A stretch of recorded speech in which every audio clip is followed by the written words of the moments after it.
তো মনারা, কি অবস্থা তোমাদের? তো আজকে আমি যে চ্যাপ্টার নিয়ে কথা বলবো সেটা হচ্ছে তোমাদের জেনারেল ম্যাথের চ্যাপ্টার 17, অর্থাৎ কি বলতো পরিসংখ্যানের আজকে কুমিল্লা বোর্ড 2025 সাল নিয়ে আমরা কথা বলবো। চল, ক নাম্বার কি বলছে?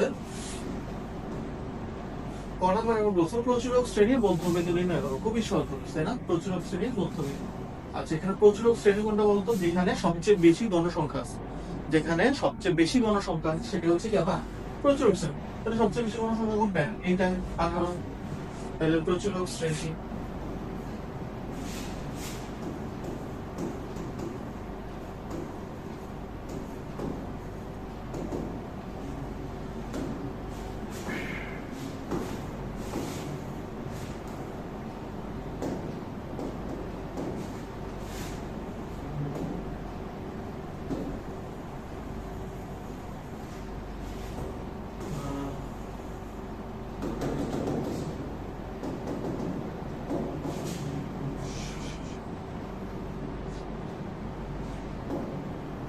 সরি ভাই, ওটা একটু ডিস্টার্ব করতেছে। আচ্ছা, তো তাহলে প্রচুর শ্রেণী বলতো, প্রচুর শ্রেণী হচ্ছে আমার এই যে 51 থেকে 60। কত? 51 থেকে 60। ঠিক আছে, তাহলে এটার মধ্যবিন্দু কত?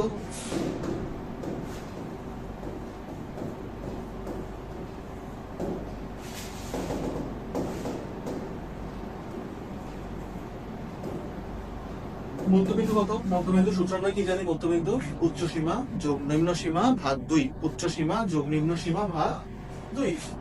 তাহলে 60 যোগ 51 ভাগ 2। 60 যোগ 51 ভাগ 2। 60 আর 50 কত হয় বলতো? 110। 60 আর 50 কত হয়? 110। আর এক যোগ করলে হচ্ছে 111। 111 যদি 2 দিয়ে ভাগ করো তাহলে কত আসবে বলো? 111 2 দিয়ে ভাগ করলে আসবে কত? 55.5। 55.5।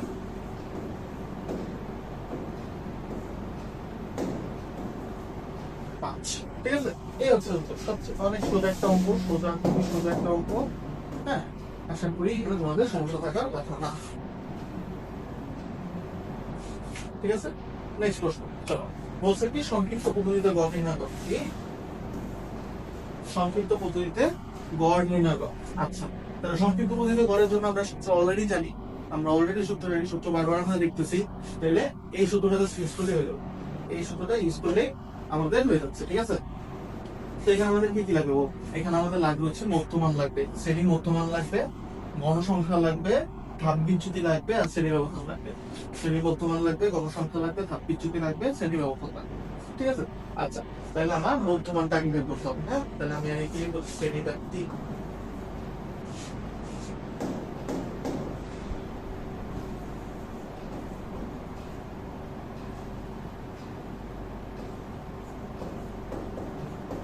এখানে কি শ্রেণী ব্যক্তি, তারপরে কি মধ্যমান।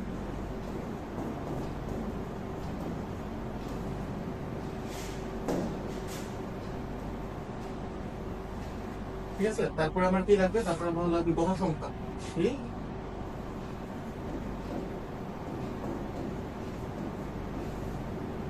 গণসংখ্যা। ঠিক আছে, গণসংখ্যা লাগবে। এরপরে আমার কি লাগবে? এরপরে আমার লাগবে হচ্ছে ধাপ বিচ্যুতি, তাই না? তাহলে কি লাগবে আমার? ধাপ বিচ্যুতি।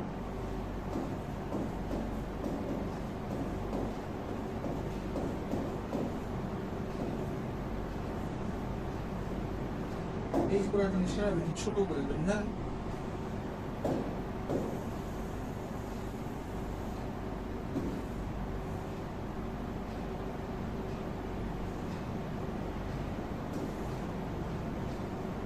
ওকে।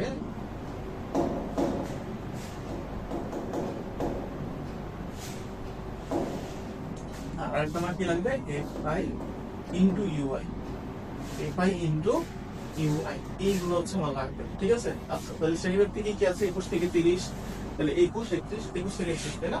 তাহলে 21 31 41 51 61 30 40 50 60 70। আচ্ছা, তাহলে মধ্যমান কি? আমরা এর আগের কি দেখছিলাম? দেখো তো, এর আগের স্লাইডে মধ্যবিন্দু কি ধরছিলাম? 55.5। মধ্যবিন্দু কি আসছিল 55.5, কোনটা এইটা 51 থেকে 60 কত 55.5। তাহলে এখানে যেহেতু 10 ঘর করে ডিফারেন্স, এখানে কত ঘর করে ডিফারেন্স 10 ঘর করে ডিফারেন্স, তাহলে 10 ঘর করে যেহেতু ডিফারেন্স তাহলে এখানে আমার কি 10 ঘর করে বাড়বে হবে। তাহলে উপরটা হবে কি 45.5, তার আগেরটা 35.5, তার আগেরটা 25.5, আর নিচেটা কি 65.5। আশা করি বুঝতে পারছো, রাইট? ওকে,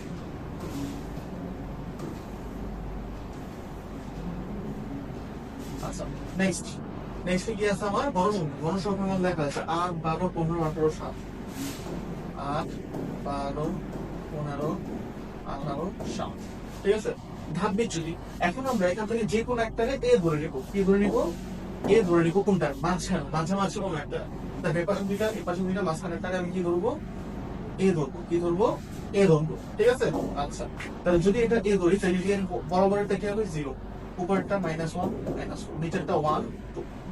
এখন কি করবো? গণসংখ্যা মানে কি? গণসংখ্যা মানে কি fi, গণসংখ্যা মানে কি fi, আর ধাপ বিচ্যুতি মানে কি uy।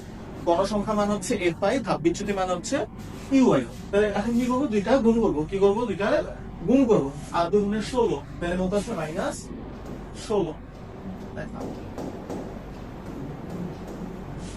12 কে 12, -12, 0, 18 কে 18, 7 গুণে 14, 7 গুণে 14।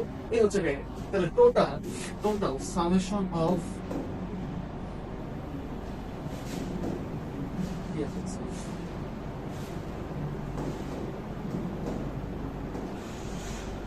টোটাল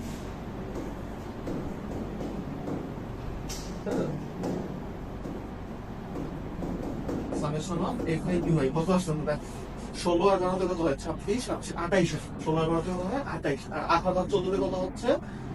28, 25, 30, 32। তাহলে 32 থেকে 28 বাদ দিলে কত থাকে? 6 থাকে। 32 থেকে 28 বাদ দিলে কত থাকে? 6 থাকে, তাই না? 16, 26, 27, 28, ঠিক আছে। 18, 28, 29, 32, ঠিক আছে। 32 থেকে 28 বাদ দিলে কত থাকে? 6 থাকে। আচ্ছা 25 থেকে 28 বাদ দিলে 6 থাকে না, 4 থাকে। 4 থাকে, ঠিক আছে, 4 থাকে। ওকে, আচ্ছা এখন আমরা কি সূত্র বসাবো? কি করবো? সূত্র বসাবো x বার সমান a plus fi ui into a into কি লেখা h ইন্টু h। ঠিক আছে, এর মান কত? 45 ধরে আছে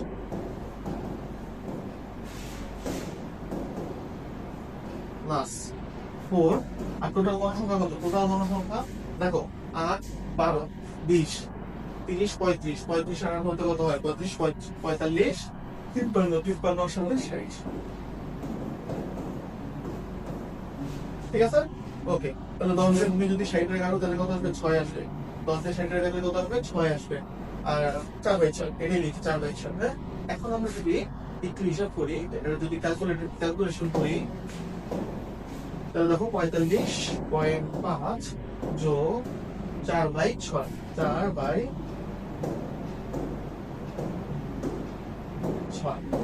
কত আসবে? দেখো কত? 46.16, 46.16। এটি হচ্ছে আমার উত্তর, এটি কি আমার উত্তর। ঠিক আছে,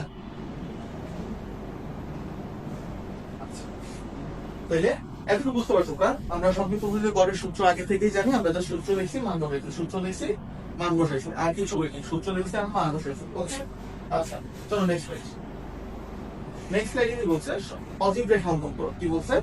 অজীব রেখা অঙ্কন করো। দেখো আমরা অজীব রেখা আগে শিখছি না? হ্যাঁ, আমরা আগের ভিডিওগুলো থেকে অজীব রেখা আঁকা শিখছি। তো অজীব রেখা আঁকার জন্য কি লাগে? আমার ক্রমযোজিত গণসংখ্যা লাগে। অজীব রেখা আঁকার জন্য ক্রমযোজিত গণসংখ্যা লাগে। ঠিক আছে, তাহলে আমি আগে লিখি যে শ্রেণীব্যক্তি,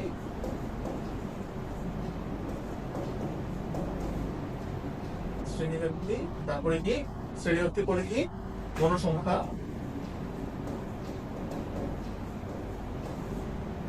আর কি ক্রমযোজিত গণসংখ্যা। কি হচ্ছে?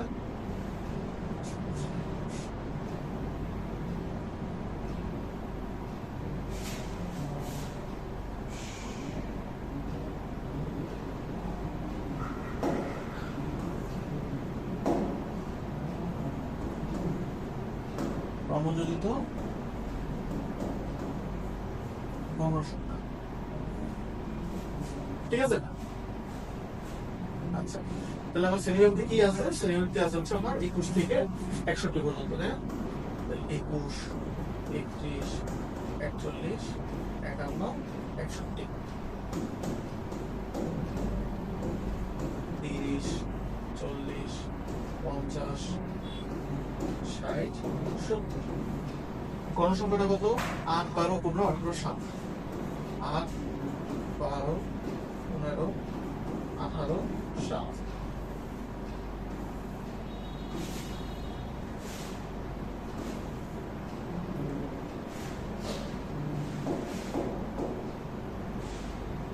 ঠিক আছে? আপনার যখন হবে 8, 8 আর 12 যোগ করলে 20, 20 আর 15 যোগ করলে 35, 35 আর 18 যোগ করলে 53, 53 আর 7 যোগ করলে 60। ঠিক আছে?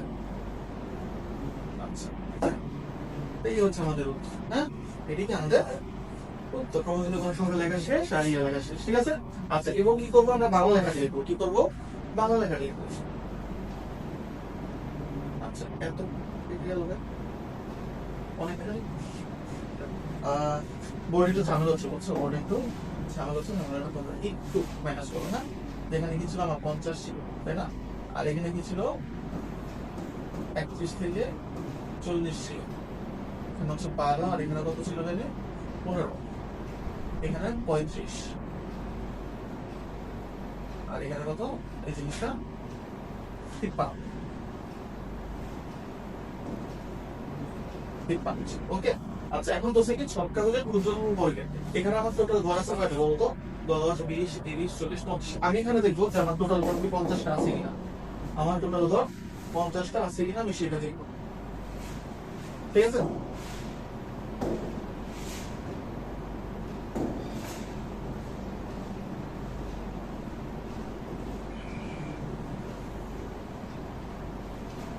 এখন দিচ্ছে তবে প্যারা নাই।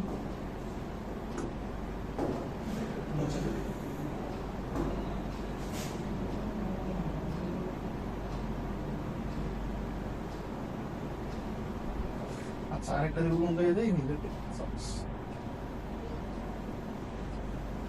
তাহলে আমি দেখবো আগে যে আমার এখানে কি 50টা ঘর, 21 থেকে 10, 20, 30, 40, 50টা ঘর আর উপরে দিয়ে 60টা ঘর আছে কিনা। ঠিক আছে? তাহলে দেখা 10, 20, 30, 40, না 50টা ঘর নাই। 50টা ঘর আমি মানিতে পারবো না। আর উপরে দিয়ে দিচ্ছি 10, 20, 30, 40, এটা আমি 60টা ঘর বানাতে পারবো না। ওকে, তাহলে আমাদের কি যে আমাদের এই বড় বড় 50টা নাই, ওই বড় বড় 60টা নেই। তাহলে আমরা এই জিনিসের সাথে যাবোই না। আমরা কি করবো? আমরা করবো হচ্ছে বর্গের প্রতি এক ঘরকে, প্রতি কত ঘরকে? এক ঘরকে 2 একক ধরে নেই। তাইলে আমাদের এক ঘরকে 2 একক ধরে x অক্ষ বরাবর, x অক্ষ বরাবর কি শ্রেণীর উচ্চ মান বা শ্রেণীর উচ্চ সীমা কি বরাবর বসাবো? শ্রেণী উচ্চ সীমা। আর y অক্ষ বরাবর, y অক্ষ বরাবর আমি কোনটা বসাবো? ক্রমযোজিত গণসংখ্যা। কোনটা? ক্রমযোজিত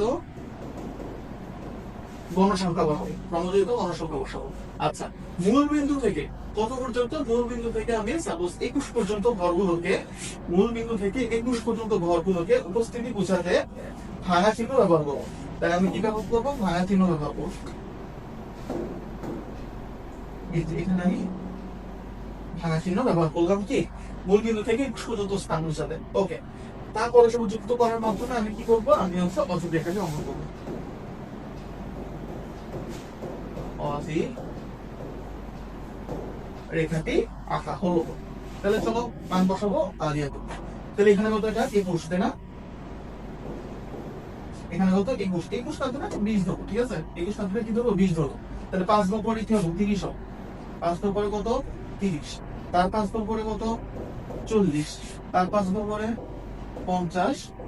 তারপরটা 60, তারপরটা 70। এর বেশি তো আমাদের লাগবে না। 70 এর বেশি লাগবে? লাগবে। ওকে, আচ্ছা, আর এখানে সরি 40 কেন দিচ্ছি আমি? 10, 20, 30,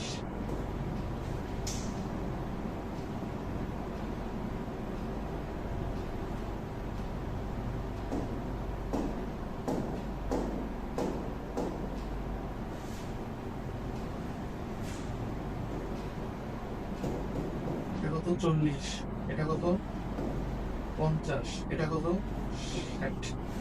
ঠিক আছে, 60-এর বেশি আমাদের লাগবে না, 60-এর বেশি আমাদের লাগবে না। ওকে চলো, তাহলে আমাদের কি এখন প্রমাণিত গণসংখ্যাগুলি বসাবো। যে 30-এর ক্ষেত্রে কত বসাবো? 8 বসাবো। 30-এর জন্য 8 মানে কি 4 জন, তাই না? আচ্ছা, তারপর 40-এর জন্য কত? 20। 40-এর জন্য কত? 20। 20 মানে কি? 20 মানে এই যে এখানে 20। ঠিক আছে, 40-এর জন্য কত? 20।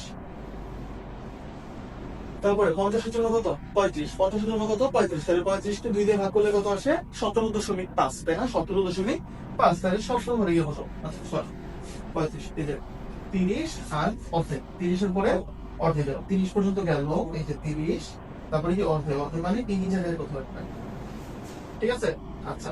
এরপর 60-এর জন্য কত? 60-এর জন্য হচ্ছে 53। 60-এর জন্য কত? 53।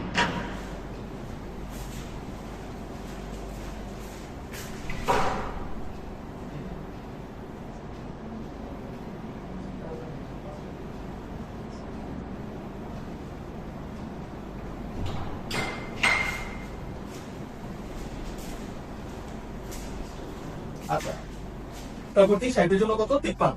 60-এর জন্য 53। এই যে 50 গেল এখানে, 50 এখানে হচ্ছে 52, 53 তো হচ্ছে এই ঘরে। ঠিক আছে, আর 70-এর জন্য কত? 70-এর জন্য হচ্ছে 60। 70-এর জন্য কত? 60। ঠিক আছে, তাহলে এখন আমরা কি করবো? এখন আমরা এই বিন্দুগুলি কি করবো? যোগ করবো। এই যে দেখো, 20 থেকে প্রথমে যাবে এইখানে, তারপরে এইখানে, তারপরে এইখানে, তারপরে এইখানে, তারপরে এই জায়গায়। ঠিক আছে, আমার অজীব রেখাটা এইভাবে যাবে, অজীব রেখাটা এইভাবে যাবে। তাহলে আশা করি অজীব রেখা বুঝতে তোমাদের আর কোনো সমস্যা নেই। এর মাধ্যমে আমাদের কি কুমিল্লা বোর্ড 2025 শেষ হইলো। আশা করি সবাই বুঝতে পারছো। আর এই তো খুব বেশি কঠিন কিছু না, তাই না? আমাদের গড় আসছে, যেটা আমাদের এর আগের প্রশ্নগুলোতে গড় সেম ভাবেই আসছে, অজীব রেখা আসছে, গড় আসছে, যৌতুক আসছে। তাহলে এই প্রশ্নগুলাই রিপিট হচ্ছে, এই প্রশ্নগুলাই রিপিট হচ্ছে। তাহলে এখান থেকে তোমরা যদি প্রশ্নগুলি করে যাও, তাহলে 10 মার্ক তোমাদের জন্য একদম হাতের মুঠোয় চলে আসতেছে। ঠিক আছে, তাহলে আশা করছি কোনো প্রবলেম নেই। যদি কোনো প্রবলেম হয় আমাদেরকে কমেন্টে, যে কোনো জায়গায় কমেন্টে জানাতে পারো, আমরা সেই অনুযায়ী ব্যবস্থা নিব। হয়তো তোমাদের জন্য একটা নতুন ভিডিও বানাবো। আর যদি কমেন্টে রিপ্লাই দেওয়া বোঝানো পছন্দ হয়, তাহলে কমেন্টই বুঝিয়ে দিব। তো এই তো আপাতত এই পর্যন্ত আজকে এতটুকুই। দেখা হচ্ছে নেক্সট কোনো ভিডিওতে। টাটা।